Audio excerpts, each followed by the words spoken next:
வணக்கங்க. Happy Sunday. நேற்று பார்த்தீங்கன்னா பார்ட் 1ல் சுந்தரமூர்த்தி நாயனார்கிட்டேருந்து பொன் பொருளை பறிச்சுட்டு வந்தது போட்டிருப்பேன். இன்றைக்கி அவர்கிட்டேருந்து பறிச்சுட்டு வந்தது சிவன்பெருமான் இந்த வேடுபரி குழியில் மறைச்சி வச்சுருப்பாருங்க.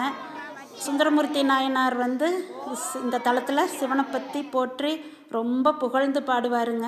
அவரோட பாட்டை கேட்டு ரொம்ப மகிழ்ந்து போய் அவர்கிட்டேருந்து பறிச்சுட்டு வந்த அந்த பொண்ணு பொருளையெல்லாம் அவருக்கே திருப்பி கொடுத்துருவாருங்க. கூடுதலாகவும் பொண்ணு பொருளெல்லாம் கொடுத்து திருவாரூர் அனுப்பி வைப்பாருங்க. இந்த சுந்தரமூர்த்தி நாயனாரோட வேடுபரி நிகழ்ச்சி அவ்வளோ சிறப்பாக நடந்ததுங்க.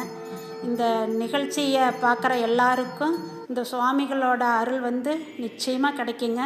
இந்த வீடியோ பிடிச்சிருந்ததுன்னா லைக் பண்ணுங்கள், கமெண்ட் பண்ணுங்கள், மறக்காமல் சப்ஸ்கிரைப் பண்ணுங்கள்.